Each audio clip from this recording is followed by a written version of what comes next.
Hey guys, this is Tactics and Tim coming to you with how to properly fly a transport chopper. Reason I'm doing this is far too many times I've seen the transport chopper not be used properly. Recons just take it to go to a mountain, a tower, someplace they shouldn't, and then they just bail on it.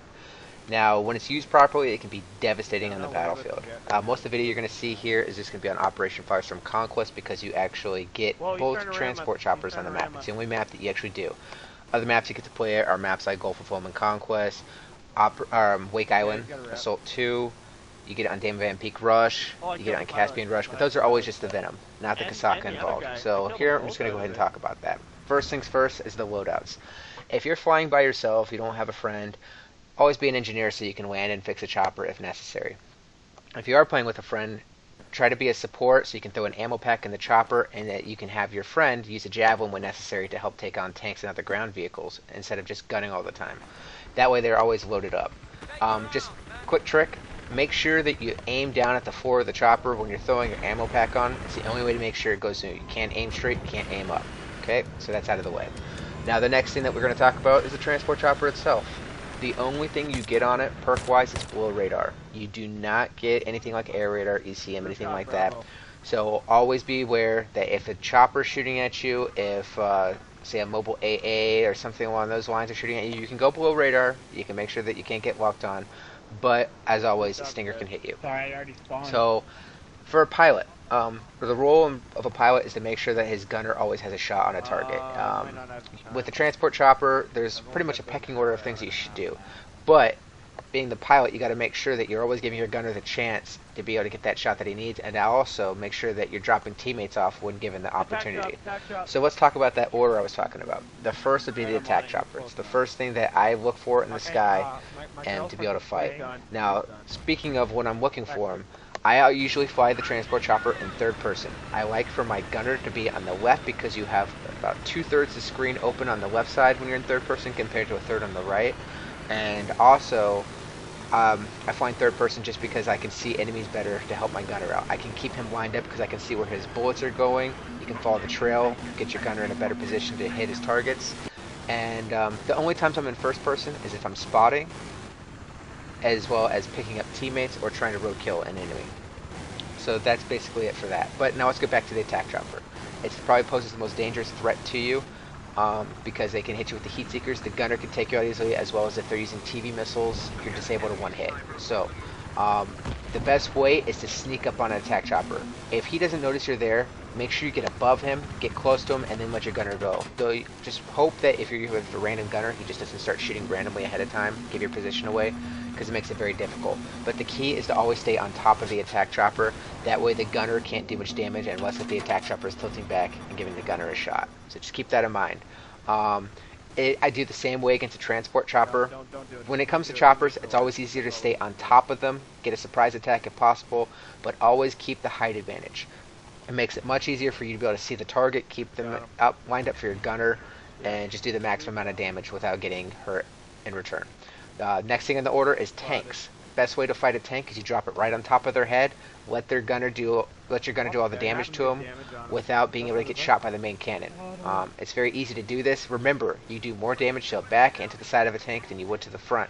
So always try to drop your chopper on the top of the back or the side of the tank for your gunner.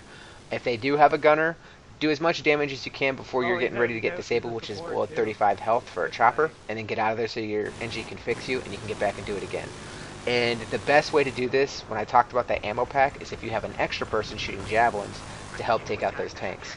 And if they do use smoke, it makes it much harder for them to be able to see where you're at with smoke. So either way it's a benefit. But back and the side of the target for a tank, best way to set it up, remember, just drop it right on top of their head. They can't do anything to you other than shoot you with a secondary gun. Also, if you see two tanks at once, don't ever attack the front tank. Always go for the back tank first. That way you can try to avoid getting shot at. So that brings us to the fourth target, which would be infantry, as well as capping flags. I'm just going over Firestorm in this particular scenario, but infantry and dropping off teammates at objectives and rush is also very important. So it's all about just getting that gunner a stable shot. When you see infantry, try to spot or have your gunner spot for you, and then get it stable shot for as long as you can without getting shot in return. If you see rockets flying at you, bob up and down, but It's very easy to take out infantry. That's where most of the kills are going to come for your gunner. For your gunner. And if they are shooting stingers, you flare for the first stinger, let them hit you with the second so you can get close, and then you'll have your flare for the third. It gives you all the time in the world for your gunner to get that shot. And if you're close enough, you can actually dodge a stinger too. There's a trick to doing that since we're on this topic. To dodge a stinger, if you're close enough and you can't use flares, once they shoot and you see the missile coming, if you're in third, go full throttle and whip your tail in clockwise or counterclockwise manner, and you can dodge the stinger. It will wrap around you. There's part of the video that will show you this. So, other than that, the cap flags. The only time I'm really capping flags, by the way, is if I don't see any threat in the vicinity at the time. Otherwise, I'm not. And you'll see that when I'm capping flags, I don't like to sit still. I don't like to land the chopper. Don't land the chopper. It's a bad idea. Always be moving. Since I talked about this pecking order, there's a damage order as well for what hits you. This helps you to be able to determine what's shooting you so you can kind of figure out how to dodge. Now, an M320 does 41 damage to a chopper. Stinger does 48 damage, so if you see yourself at 52 health and you're hearing the beep beep, you're getting shot by a Stinger.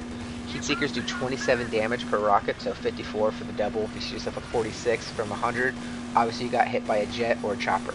It's good to keep that in mind because if you see a jet coming at you, you might want to flare early because the flares will still work, but if they get too close, those are going to hit you regardless of if you flare or not.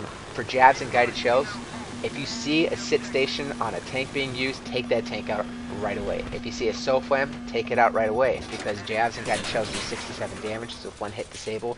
But the bigger problem is that they flip you, so if you're not flying straight and stable, it's going to knock you to the ground. RPG smalls, they do 74 damage, so if you see yourself at 26, then obviously you got hit by an RPG. So get out of that area, try to get your health back up, and then go ahead and try to figure out who's shooting at you. Don't want to get too close to infantry, and that's the reason why. Main cannon from a tank shell does 61 damage. That's why I like to talk about attacking from on top of the tank and not giving them the chance to hit you. Because if you have any damage and that thing hits you, you're done. Instant death. So that's pretty much the damage report.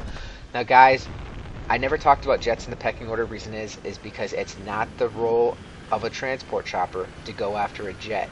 Now, I do like to be able to defend myself against jet, and the way to do that is if they're strafing you, just like how you dodge a Stinger, you either go full throttle or down throttle, and you whip the tail either in clockwise or counterclockwise manner.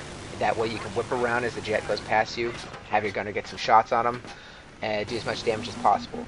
It will keep you alive, and that's also the best way to get them from when they're attacking you from above and below you on vertical attacks. Going just bobbing up and down, not a good idea. So whip your tail clockwise or counterclockwise while going full throttle or going down throttle. Besides that, guys, I think I've about covered the basis for the transport chopper. When utilized properly, it is a devastating tool on the battlefield. You can take out any vehicle, minus jets, of course. And speaking of jets, guys, I do, when I have a full squad, I like to have one guy be a Stinger user, one be a jab user. I only use one gunner at a time, guys. Don't try to set up both your gunners. It's more effective if you set up one gunner, and especially a gunner that has a good shot. So keep that in mind. But that about covers it. Guys, make sure to check out Beaver's perspective on the transport chopper from a gunner's point of view. And I hope you guys enjoyed and have a good rest of the day.